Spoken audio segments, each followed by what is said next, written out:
تو ولا تقتلوا اولادکم من املاق، اپنی اولاد کو محتاجگی کے خوف سے قتل نہ کرو. تو زندہ درگور کر دیتے تھے. بچی تو تل تل مر رہی ہے، روز مر رہی ہے، روز جی رہی ہے. یہ کیسا مرنا ہے، کیسا جینا ہے. اور قتل یہ بہت بڑا گناہ ہے. دلیل یہ حدیث پاک. وعن عبد الله ابن مسعود رضی اللہ تعالی عنہ قال قال رسول اللہ صلی اللہ علیہ وسلم لا تقتل نفس ظلما الا كان على ابن آدم الاول كفل من دمها لانه اول من سن القتل. رواه البخاری فی کتاب احادیث الانبیاء. حضرت امام بخاری رحمہ اللہ اس حدیث پاک کو ایسے ہی بخاری شریف کتاب احادیث الانبیاء کے اندر لائے. راوی حضرت عبداللہ بن مسعود ہے. حضرت عبداللہ بن مسعود فرماتے ہیں کہ رسول اللہ صلی اللہ علیہ وسلم نے ارشاد فرمایا کہ کسی آدمی کو ناحق اگر قتل کر دیا جائے تو قتل کے گناہ کا ایک حصہ آدم کے پہلے بیٹے قابیل کے اوپر آئے گا جس نے اپنے بھائی حابیل کو قتل کر دیا تھا. تو چونکہ اس نے یہ بری سنت ایجاد کی، بری سنت ایجاد کرنے کی وجہ سے اس راستے پر کوئی بھی چلے گا تو اس کے گناہ کا ایک حصہ اس کو ضرور ملتا رہے گا. اس لیے کہ ایک گناہ کی چیز ایجاد کر کے گیا اور کوئی آدمی کوئی اچھی چیز ایجاد کر کے جاتا ہے اللہ، اور اس راستے پر بہت سارے لوگ چلتے ہیں. پہلے بھی وہ جو کر رہا ہے اس کا ثواب تو اسے مل ہی رہا ہے، مرنے کے بعد ملتا رہے گا. اور اس راستے پر اس کی دیکھا دیکھی کچھ اور لوگ چل رہے ہیں تو ان کا بھی ثواب اس کو ملتا رہے گا. لِأَنَّهُ أَوَّلُ مَنْ سَنَّ الْقَتْلَ، اس لیے کہ سنت جو قتل کی اسی نہیں جاتی، یہ بری سنت. سب سے پہلا قتل اسی نے کیا، وہ بھی بھائی نے بھائی کا. تو وَلَا تَقْتُلُوا أَوْلَادَكُمْ مِنْ إِمْلَاقٍ، اپنے بچوں کو، خاص طور سے اپنی بچیوں کو محتاجی کے خوف سے قتل نہ کرو. اب بیچ میں ایک ٹکڑا آ رہا ہے، دیکھو کیا انداز بیان ہے، کیا اسلوب ہے بولنے کا. اللہ فرما رہا ہے نحن نرزقکم وإیاہم. ایسا لگتا ہے جیسے پیرنتھیٹیکلی ہے جملہ معترضہ ہے بیچ میں، اس کی ضرورت نہیں تھی لیکن لے آیا گیا. ہم تم کو روزی دیتے ہیں اور ان کو روزی دیتے ہیں. پہلے کم کہا گیا، بعد میں ہم کہا گیا. پہلے کم کیوں لایا گیا؟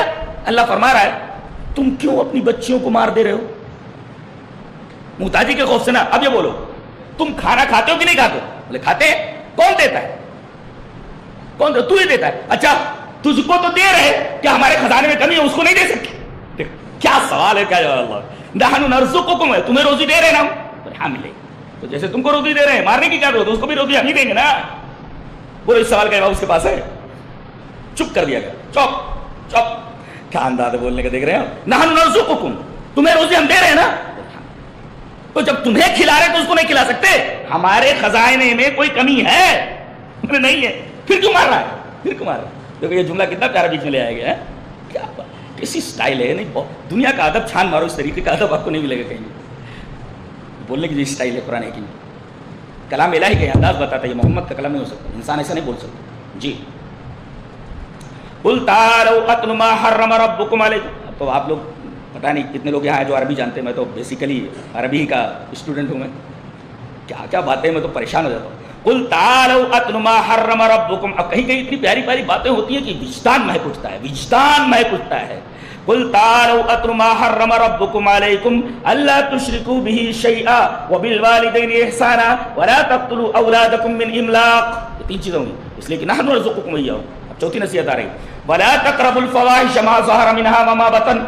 ظاہری برائی اور باطنی برائی، ظاہر میں جو نظر آ رہی وہ بھی نہ کرو، اور اندرونی برائی بھی مت کرو. چھپ کر کے نہ کرو، ظاہر نہ کرو.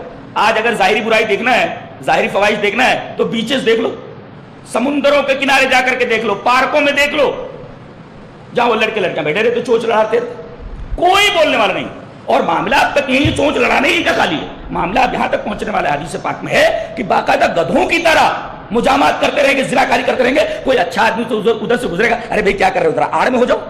ابھی تو خالی چونچ لڑانا دیکھ رہے ہو آپ، بے حیائی کا یہ عالم ہے. اور جانتے ہو ایسا کیوں ہوتا ہے؟ آئیے خود نبی سے پوچھ لیتے کہ یہ فواحش کیوں بڑھتے ہیں، کیوں پیدا ہوتے ہیں معاشرے میں. یہ نقطہ یہاں سے لے کر کے جاؤ. یہ گندگی، یہ بے حیائی، یہ عریانی، یہ ننگا پن معاشرے میں پیدا کیوں ہوتا ہے؟ آئیے نبی سے پوچھتے ہیں. کیا شریعت ہے ہماری، کتنی پاک اور شفاف ہے. میں تو خود پریشان ہوں کہ اتنی پیاری شریعت ہمارے پاس ہے اور ہم ایسے ہیں جیسے سب کچھ ہم اگر بھیک مانگے. ایسا مان. آئیے حدیث دیکھتے ہیں. حدیث اس طرح وان وراد كاتب المغيرة عن المغيرة قال قال سعد بن عبادة رضي الله تعالى عنه لو رأيت رجلا مع امرأتي لضربته بالسيف غير مصفح فبلغ ذلك رسول الله صلى الله عليه وسلم فقال أتعجبون من غيرة سعد والله لأنا أغير منه والله أغير مني ومن أجل غيرة الله حرم الفواحش ما ظهر منها وما بطن. وہی الفاظ جو قرآن میں یہاں بھی حدیث میں ولا أحد أحب إليه العذر من الله ومن أجل ذلك بعث المبشرين والمنذرين ولا أحد أحب إليه المدحة من الله ومن أجل ذلك بعد الله الجنة. رواہ البخاری فی کتاب التوحید. حضرت امام بخاری رحمۃ اللہ علیہ حدیث پاک کو کتاب التوحید میں لائے. آپ کو سن کر حیرت ہوگی کہ پوری حدیث میں ایک ایک لفظ دیکھ ڈالیے, ایک ایک ورڈ کو انسپیکٹ کر لیجیے, آپ دیکھ لیجیے آپ, لیکن آپ کو کہیں توحید کی تے اور شرک کی شین نظر نہیں آئے گی. لیکن اس کو امام بخاری کتاب التوحید میں لا رہے ہیں.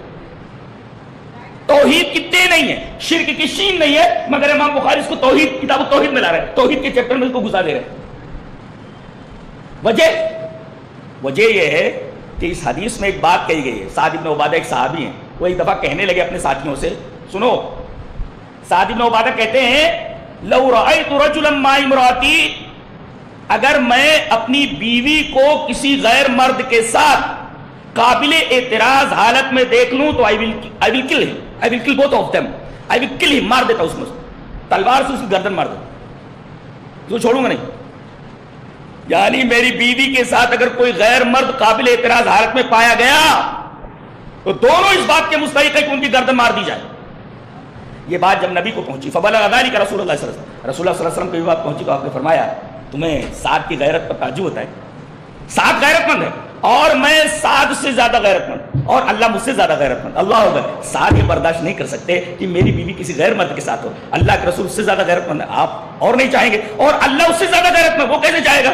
اچھا, تو جیسے کوئی آدمی اپنی بیوی کو کسی غیر مرد کے ساتھ دیکھنا گوارا نہیں کرتا اور اس لائق سمجھتا ہے کہ اس کی گردن مار دی جائے, ایسے ہی اللہ سارے گناہوں کو بخش سکتا ہے, مگر کبھی یہ گوارا نہیں کر سکتا کہ میرا بندہ میرا آستہ چھوڑ کر کے کسی دوسرے آستہ کے اوپر جائے.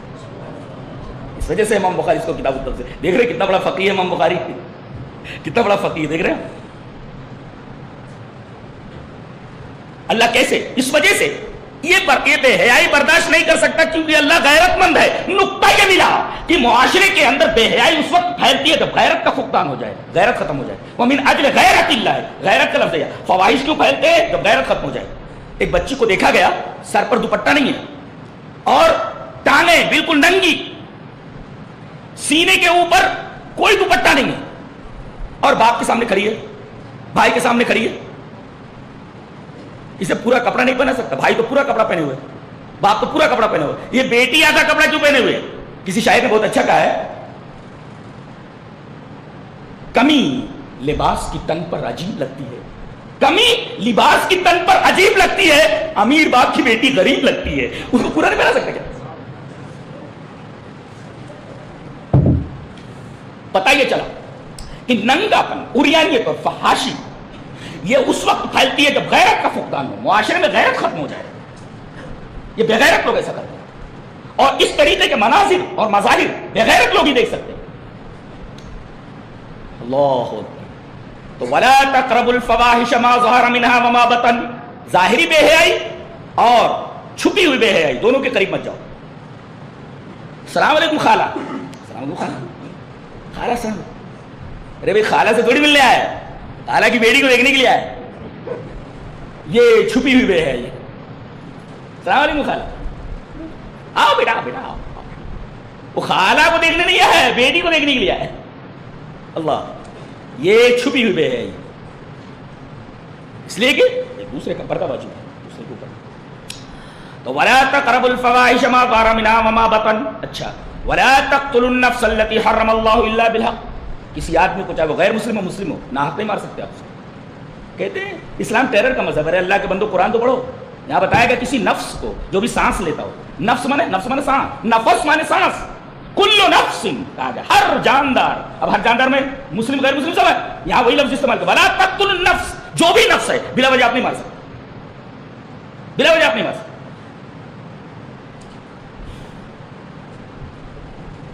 بلا وجہ نہیں مار سکتے.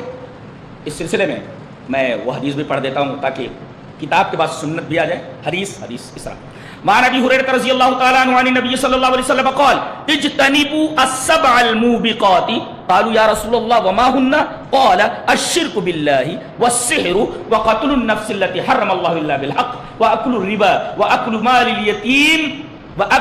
مال اليتيم وقذف المحصنات الغافلات المؤمنات رواہ البخاری فی کتاب الوصایا. حضرت امام بخاری رحمہ اللہ اس حدیث پاک کو ایسے کتاب الوصیہ کے اندر لائے. حضرت ابو ہریرہ اس روایت کے راوی ہیں، فرماتے ہیں کہ نبی اکرم صلی اللہ علیہ وسلم نے ارشاد فرمایا 7 ہلاک کر دینے والی چیزوں سے بچو. کہا کہ اللہ کے رسول وہ 7 ہلاک کر دینے والی چیزیں کون سی ہیں؟ تباہ کر دینے والی چیزیں کون سی؟ کہا کہ سب سے پہلے الشرک باللہ، اللہ کے ساتھ شرک کرنا، اور دوسرے السحر، جادو بڑی خطرناک چیز ہے. چلیے جادو پر ایک حدیث پڑھ لیتے ہیں. ابھی اس حدیث پر رکے. حدیث اس طرح مانک عجیب بات ہے کہ یہ روایت بھی جو پڑھنے جا رہا ابو ہریرہ سے. وعن ابی ہریرہ رضی اللہ تعالی عنہ قال قال رسول اللہ صلی اللہ علیہ وسلم من عقد عقدۃ ثم نفث فيها فقد سحر ومن سحر فقد اشرك ومن تعلق شيئا اكل الیہ. رواہ النسائی فی کتاب الایمان و شرائعہ. حضرت امام نسائی رحمہ اللہ کتاب الایمان نسائی شریف کے اندر یہ روایت اسی طرح لایا ہے. راوی حضرت ابو ہریرہ. حضرت ابو ہریرہ فرماتے ہیں کہ نبی اکرم صلی اللہ علیہ وسلم نے ارشاد فرمایا جس آدمی نے گرہ لگائی، ایسے گنڈا بناتے ہیں نا، ایسے گنڈا بنایا اور پھر اس کے اندر جو ہے پھونک ماری تو اس نے جادو کیا. ومن سحر فقد اشرک، اور جس نے جادو کیا اس نے شرک کیا. اس حدیث پاک میں یہ بیان کیا گیا کہ جادو شرک ہے. تو اللہ کے ساتھ شرک نہ کیا جائے، ایک ہلاک کرنے والی چیز. دوسرے جادو، یہ بھی حرام چیز ہے. دوسرے وقتل النفس التي حرم اللہ الا بلا وجہ، کسی آدمی کو قتل کر دینا چاہے کسی بھی مذہب کا ہو. 3 واکل الربا، سود کھانا. واکل مال الیتیم، یتیم کا مال کھا لینا. اور اسی طریقے سے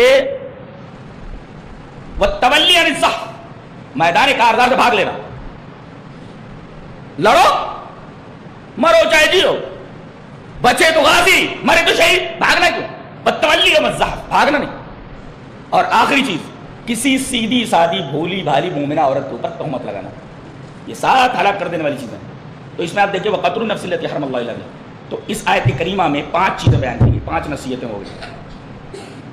اللہ فرماتا ہے ذالکم وصاکم بہ لعلکم تعقلون، یہ اللہ کی وصیت ہے تمہارے لیے. اور وصیت اس لیے ہوتی ہے تاکہ پوری کی جائے. لہٰذا جب یہ اللہ کی وصیت ہو پوری کرو، ضروری ہے پوری کرنا. وصیت ضرور پوری کی جاتی ہے اگر جائز ہو تو، اور اللہ وصیت کر رہا ہے، ظاہر اللہ کی وصیت جائز ہے، لہذا یہ وصیت پوری کرنی ضروری ہے. ذالکم وصاکم بہ لعلکم تعقلون.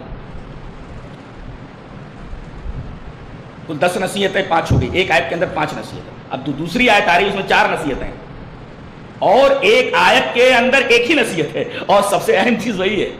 چلو پہلے دوسری آیت کے اندر تو 4 ہیں، تو 5 4 9، اور اس کے بعد ایک آیت کے اندر جو ایک نصیحت وہ بعد میں بیان کریں گے. پہلے دوسری آیت کے اندر جو 4 نصیحتیں 4 وصیتوں بیان کر لیتے ہیں. ولا تقربوا مال الیتیم، مال یتیم کے قریب مت جاؤ. اللہ، یتیم کے اوپر نگرانی رکھنا، یتیم کی حفاظت کرنا بہت بڑا ثواب. آئیے حدیث پڑھ لیتے ہیں.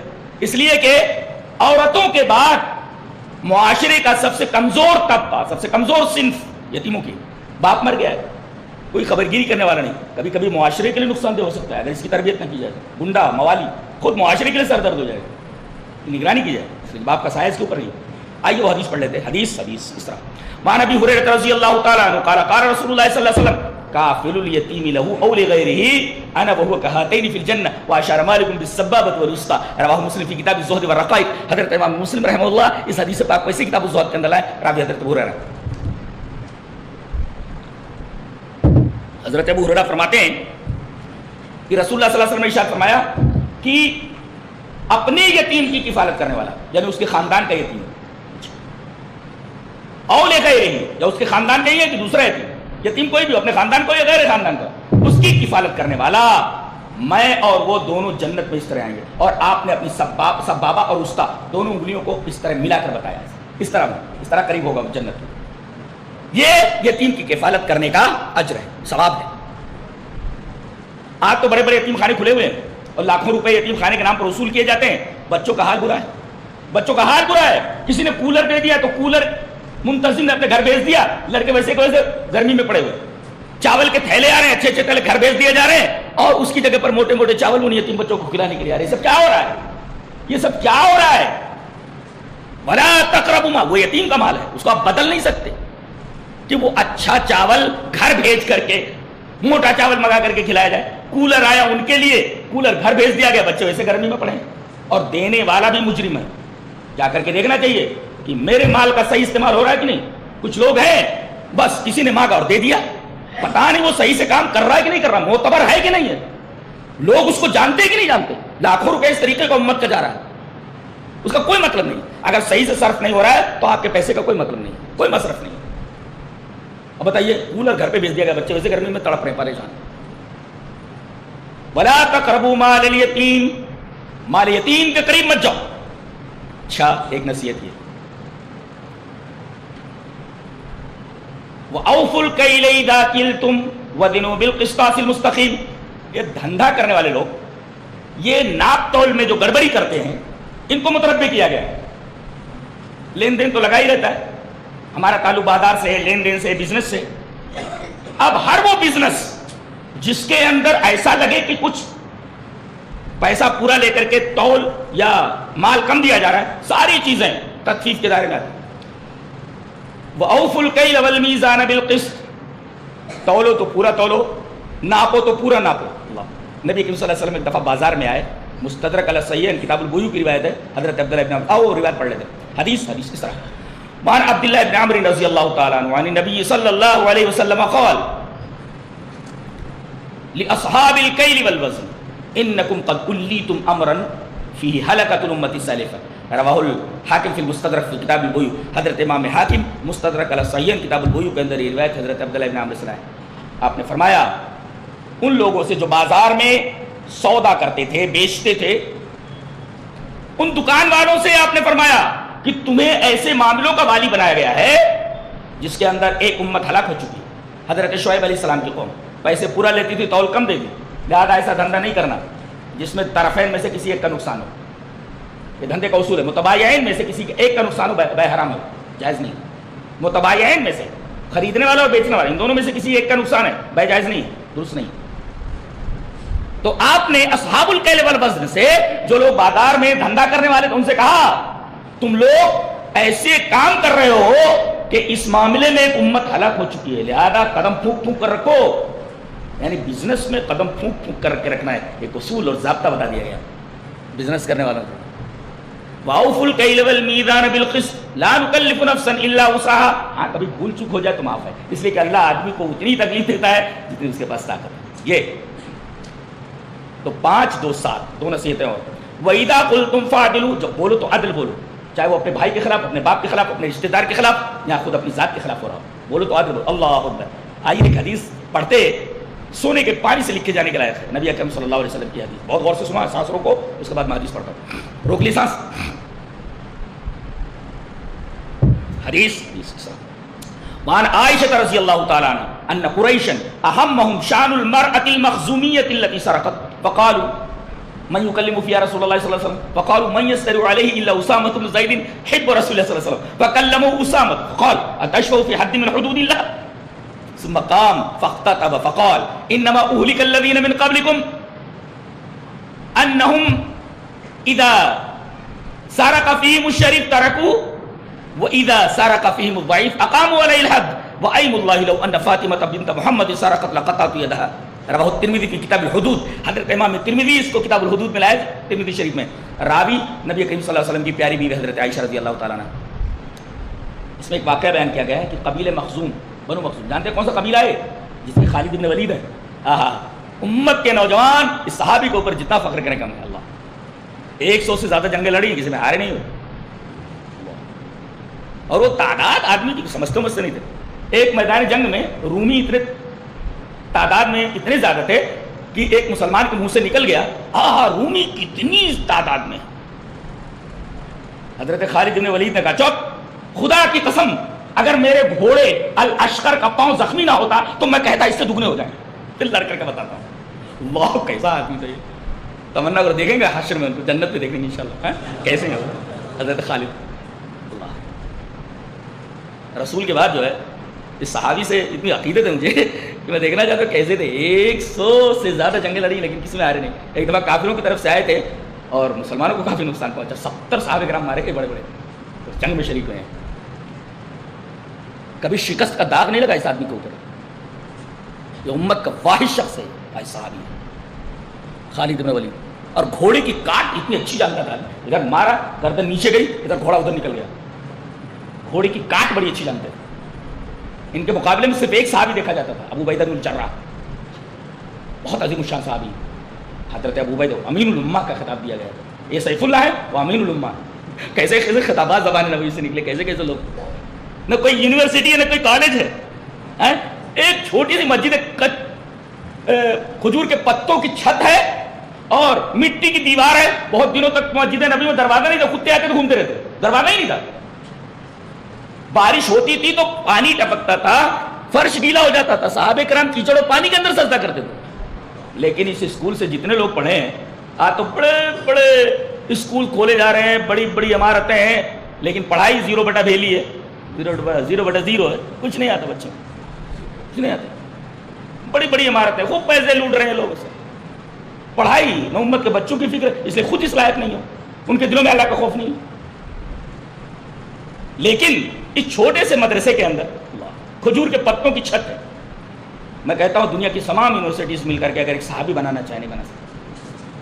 دنیا کے تمام اسکولز، دنیا کے تمام کالجز، دنیا کی تمام یونیورسٹیز اگر مل کر کے ایک صحابی جیسا انسان بنانا چاہے، ایک صحابی نہیں بنا سکتے. اور یہاں 1,24,000 سے زیادہ ایسے، یعنی نرسری آف ہیروز، ایک نرسری کھول لیتے ہیں.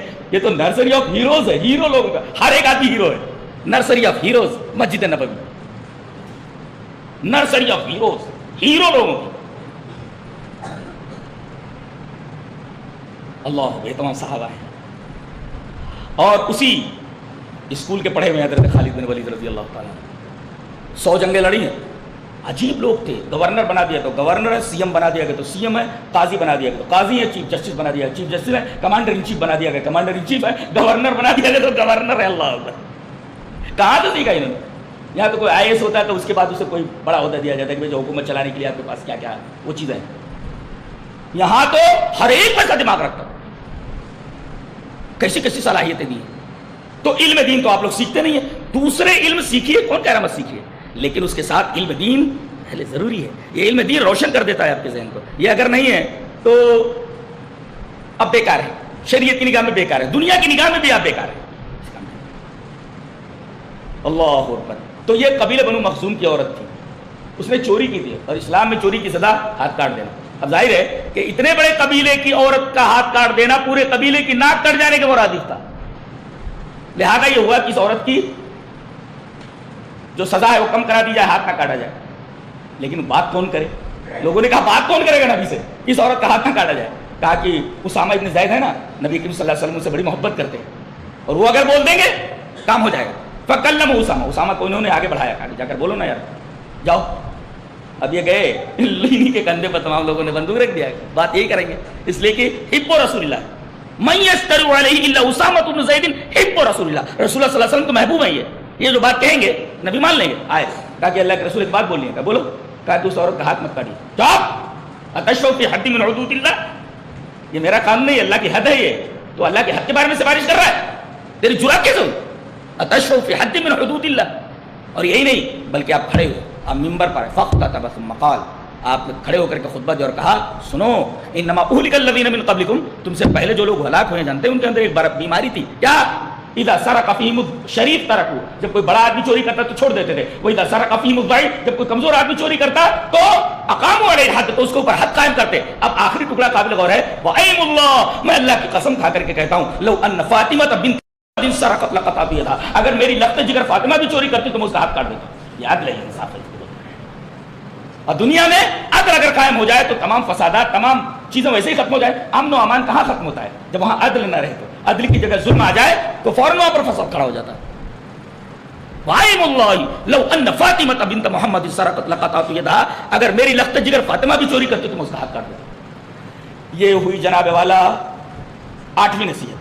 وَإِذَا قُلْتُمْ فَاعْدِلُوا وَلَوْ كَانَ ذَا قُرْبَىٰ، وہ بھی عہد اللہ ہو، اور عہد کرو تو پورا کرو. ایک ہوتا وعدہ، وعدہ ایک طرفہ ہوتا ہے، عہد دو طرفہ ہوتا ہے، میں بھی. اور عقد کس کو بولتے ہیں؟ جو لکھت میں آ جائے. یہ 3 فرق ہے. وعدہ ایک طرفہ ہوتا ہے، عہد دو طرفہ ہوتا ہے، اور عقد جو مارز تحریر میں آ جائے. یہ 3 فرق ہے، عقد، عہد اور وعدہ. اب دیکھیں یہاں بے عہد اللہ ہو، عہد کرو تو پورا کرو. اب آئیے اس پر بھی ایک حدیث پڑھ لیتے ہیں. حدیث اس طرح، وعن عبد الله بن عمرو رضي الله تعالى عنه عن النبي صلى الله عليه وسلم قال: 4 من كن فيه كان منافقا او كانت فيه خصلة من 4 كانت فيه خصلة من النفاق حتى يدعها.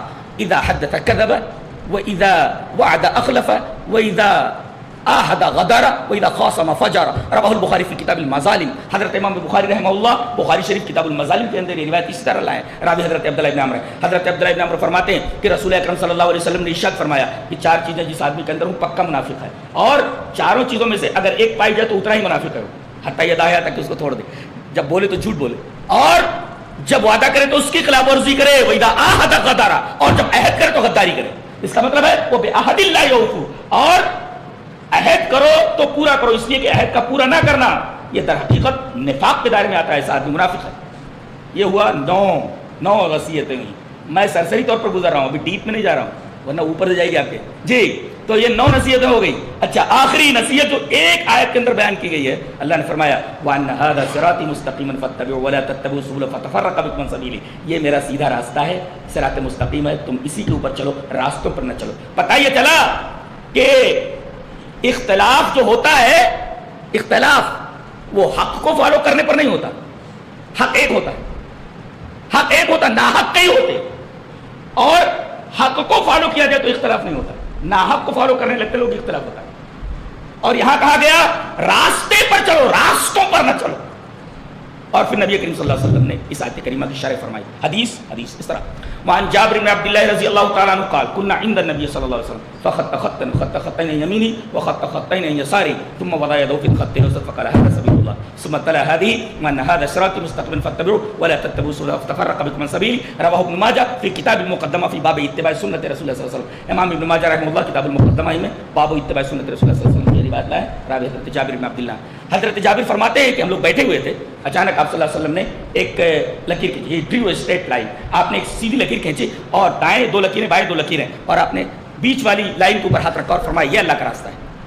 4 بنا کر کے آپ نے فرمایا راستے تو بہت ہو جائیں گے، خاص طور سے 4 جن پر زیادہ جھگڑے ہوں گے، تو اب یہ بیچ والا جو راستہ ہے، یہ سیدھی لائن، یہی میرا راستہ ہے، یہ اللہ کا راستہ ہے، اور اسی کو صراط مستقیم کہا جاتا ہے۔ اور یاد رکھو اس راستے سے نہ کوئی زہری سڑک نکلتی ہے نہ کوئی زہری سڑک آ کر ملتی ہے، یہ اعلان دربار نبوی سے لے کر جنت کے دروازے تک تنہا جاتی ہے، اس میں کوئی سڑک آ کر ملتی نہیں ہے اور نہ اس سے کوئی سڑک نکلتی ہے، یہ اعلان تنہا دربار نبوی سے لے کر کے رضوان الہی کی منزل تک اور جنت کے دروازے تک تنہا جاتی ہے۔ جو لوگ اس راستے سے ہٹ گئے در حقیقت تو صراط مستقیم سے ہٹ گئے۔ بہت پیاری بات تھی یہ، اس آیت کریمہ کے اندر ایک بات کہنے کے لیے اللہ تعالیٰ نے پہلی آیت کے اندر 5 نصیحتیں، دوسری آیت کے اندر 4 نصیحتیں، لیکن ایک آیت کے اندر ایک نصیحت بیان کرنے کا مطلب یہ ہوا کہ یہ نصیحت بہت ہی اہم ہے۔ آدمی صراط مستقیم چھوڑ دے تو اس کے پاس کیا رہ جاتا ہے؟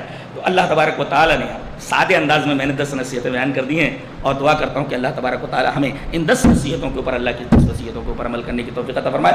وآخر دعوانا الحمدللہ۔